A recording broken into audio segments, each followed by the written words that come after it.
Hey everybody, it's Dr. S with your Student Nurse Success Coaching time on Sunday night. Hope everyone is doing well. I'm going to just jump right into some tips and advice that I have. We're going to talk about study tips, okay? The first thing you have to do to prepare for your exams, any kind of projects, anything like that, is you're going to have to get a calendar, all right? Doesn't have to be anything fancy, anything detailed. In fact, I would just keep it as simple as possible. Go on Google Images and print a paper calendar. And I'm going to explain why it needs to be a paper calendar. You can still keep things on your phone and on your tablets and that type of thing, but you need something printed out and in an area that you're going to see it every day, okay? So there are no surprises. When you get your syllabus and it has your course schedule, you need to look at all the testing dates.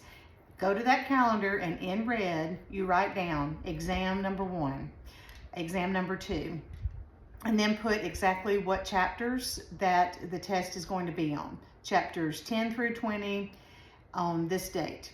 Now, if it is an assignment or a project or clinical paperwork, anything like that, put that in just a regular black pen or whatever color you want, and then maybe highlight it a different color so that everything doesn't look the same and you just dull over, okay? But you need to have something that's visible at all times. Time will get away from you. On the exam content, take those chapters and divide them up over the amount of days that you have in between exams. Do not try to wait till the night before or a day before and cram and study all day and all night. That's not going to work. Not only are you probably not going to do very well on the exam, you're not retaining any of that.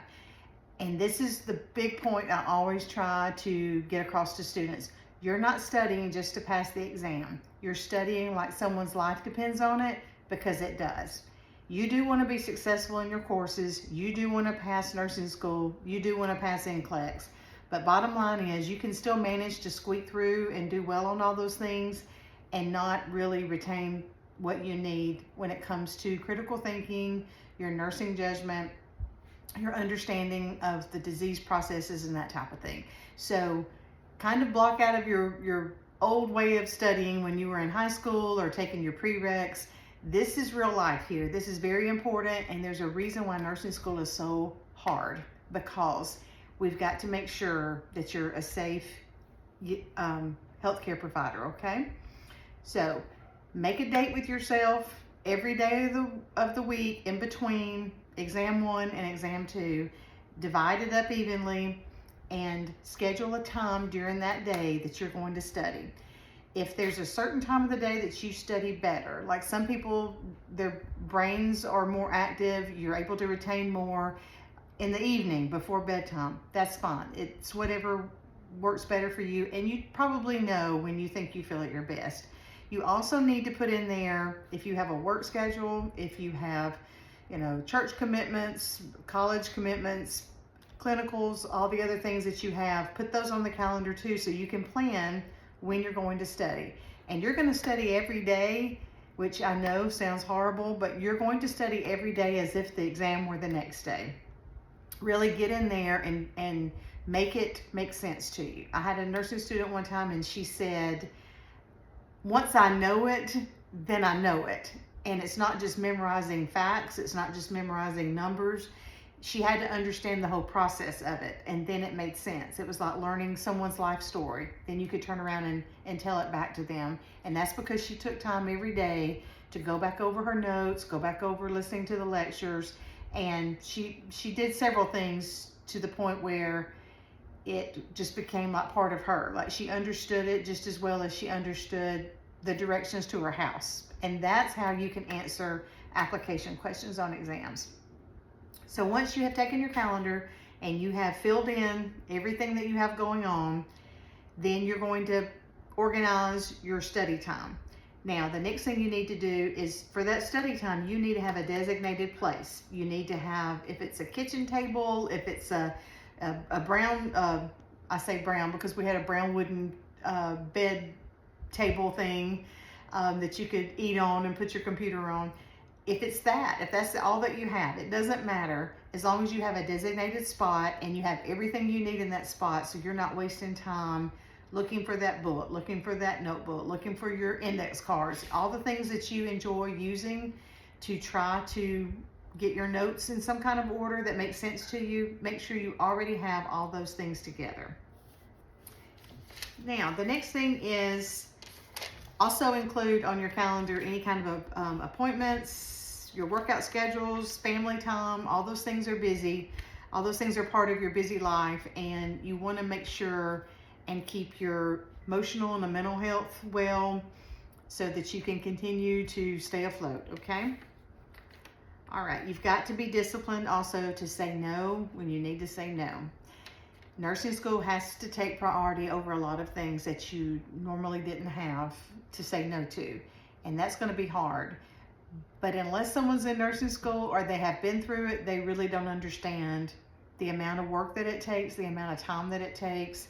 And if you can just look at, instead of looking at the whole picture, if you can just narrow it down to one exam at a time, instead of looking at the amount of exams, thinking about finals, thinking about NCLEX, don't do that. You'll get overwhelmed. Just start with the next best thing that you have to do well on and focus on that. You got to be disciplined though.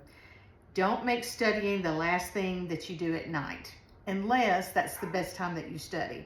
A lot of times we say, we'll just wait till before I go to bed and all will be quiet and everything will be done. By that point, a lot of you are emotionally and physically spent, and you're just staring at words and pictures and you're thinking that you're studying.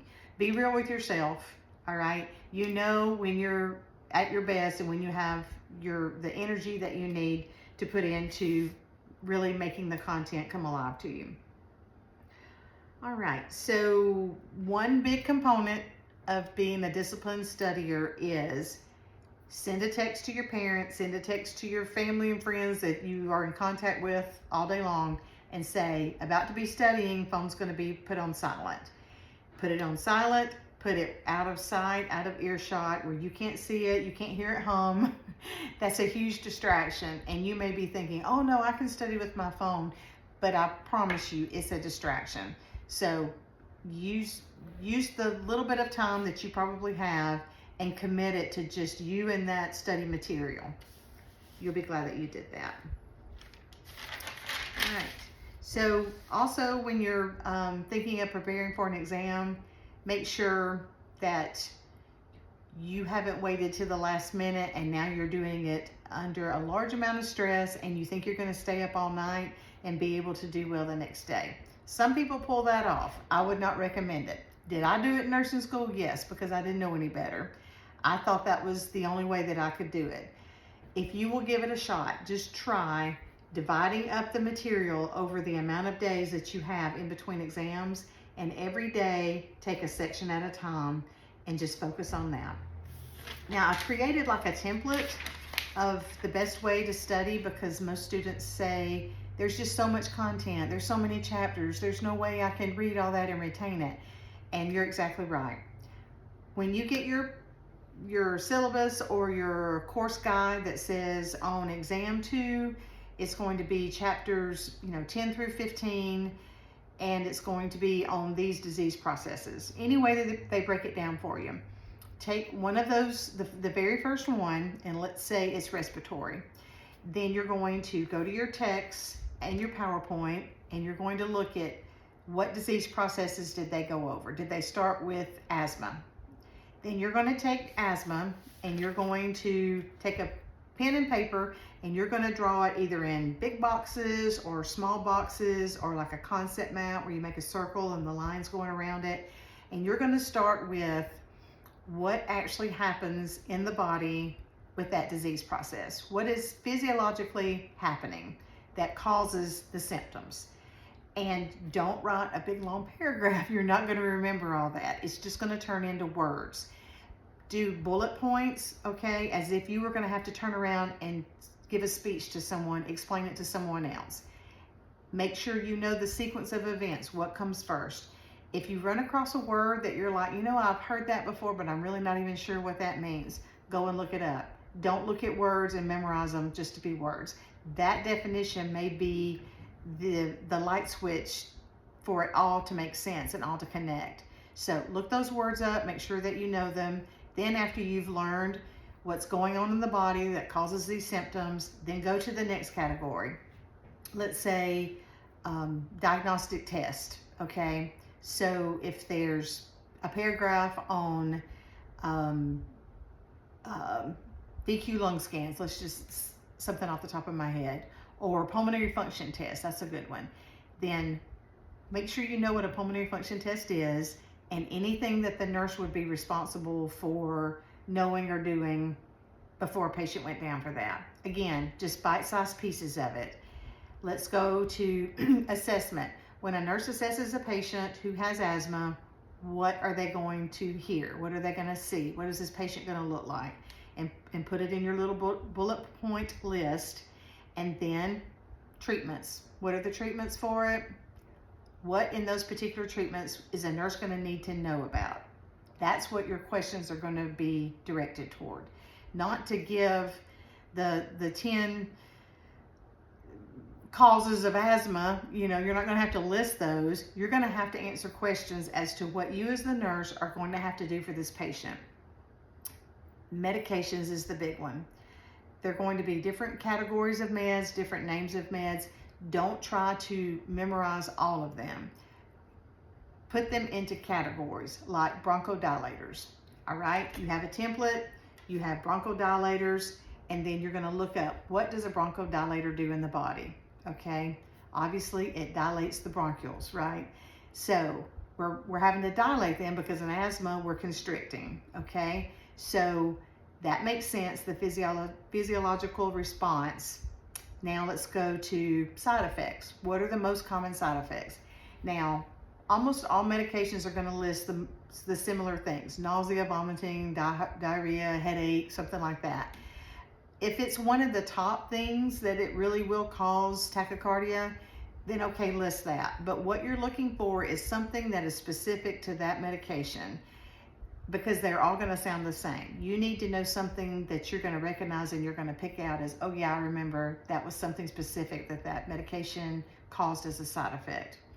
If there are any contraindications, meaning this patient with asthma cannot take this medication, that's something that you would need to know as a critical thinking nurse. Hey, they're on this medication, the doctor ordered this, I think I may need to clarify that. Next thing you're going to go, nursing considerations. What, as me, the nurse, administering this bronchodilator, do I need to know in watching for symptoms, or is there a lab work I need to make sure I have available? Is there a certain way it needs to be prepared? Anything like that. Again, not long sentences. We're not rewriting a book. We're making it in bullet points.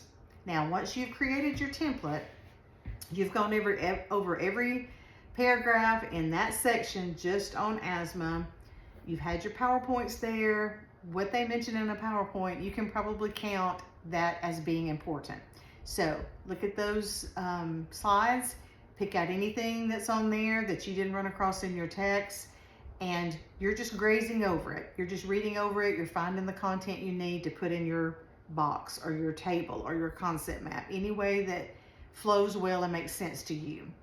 And then after you have it all written down, some people like to write it neater. Some people like to take different color highlighters and draw around the boxes and kind of make it not look just so boring or just a flat page with written words in black ink. All right. Some people want to make it like a flow sheet, take paper and go sideways and make it go that way because their brain sees and remembers better like that. Even if it's just you by yourself, if you don't have a study buddy or you don't have a parent or someone that wants to hear or is not available, you read that material and cover it up and repeat it back to yourself. Look at yourself in the mirror and pretend like you're teaching this to someone else or a patient. Okay, pretend like you have a patient there that doesn't know about their new diagnosis and you are there to explain it to them. When you know something well enough that you can turn around and teach it to someone else, it's not just like swirling around in there and you hope that you can pull something out for the exam. Like, it's embedded in your brain. You know it. And then you're knowing about the whole disease process and not just some random facts that you pulled off of a PowerPoint slide. You know the whole picture of it, and it's going to make sense to you. And then you can go and answer an application question. You may say, what's an application question? It's a question that gives you a scenario, and they ask you what is the next best decision, what would be the priority decision. It will give you A, B, C, and D, or here are A, B, C, D, E, F, G. Select all that apply of these options that the nurse would want to teach the patient. Okay, you're not just answering yes or no. You're not just answering factual things that you have memorized or you've heard it or read it. You're having to give a decision-making answer, I guess is the best way to say it. And those application questions really throw students for a loop because they don't feel confident in their answer because they don't see themselves as a nurse. And I get that, but if you study and apply it, you're going to go into that test thinking like a nurse because that's how the process works. I hope that makes sense to you. Now, find a study buddy. If you have someone that you can trust that's going to stay on point, I think that helps maybe to break up the monotony of it just being you and the material. Find someone else that likes to study the same way. There are also other resources on YouTube and, of course, TikTok. PowerPoint, I'm sorry, not PowerPoint, Picmonic is another good tool that you can use. I think maybe it's free for students, maybe. I know at one time when I used it for students, it was free, but it's not a huge charge. Maybe you can ask someone that cares about you to help you out. It's like a monthly subscription. And if you're a visual learner, that really is effective because it gives like songs and it has these cartoon pictures, and all along through that, they're giving the facts, and it's kind of like giving you another way to remember it and to see it. Another way some students that I've had before have used the content to study is they went into Quizlet and AI, and they just put the information in and created practice questions with it. That was very helpful. This one student I had, he made Quizlets all the time, and all of his friends wanted to see his Quizlet questions, and he said making the questions, creating the questions and the answers helped him so much to dig in and make sure not only were all the options right, but how to make wrong options. So that was really smart. That's the way his brain could remember things, and that's the best way that he could study. And he did very well. It was worked out very well for him. So try to get in and do something with the content. Don't just stare at it. Don't just read it. Don't just listen to the lectures. Try to get your hands on it and do something with it. Try to make opportunities to work with someone else, share it with someone else.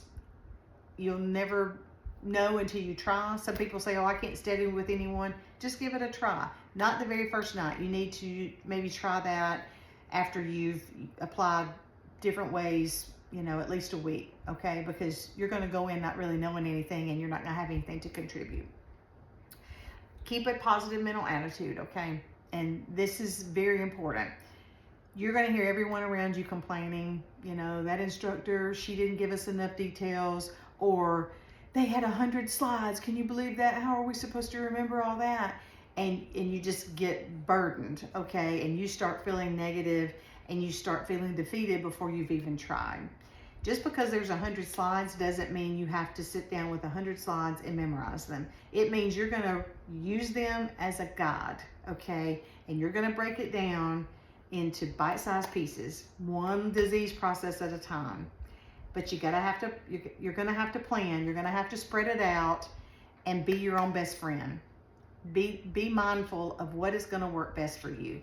This is why you're in school. If you don't want to put forth that effort and you want to just try to skim by, then so be it. But if you really want to excel and to do well and be prepared, I would recommend trying some of these study tips. I have created a template to trying to kind of give you an idea of how you could outline it. And I'm going to try to find a place to share the link in TikTok. If not, if you want to comment your email address, I can email it to you. And that's, of course, free. That's just something I've designed on my own. It's not very in-depth, but it is a guide that you can go by. Also, excuse me. Also, be mindful before test day.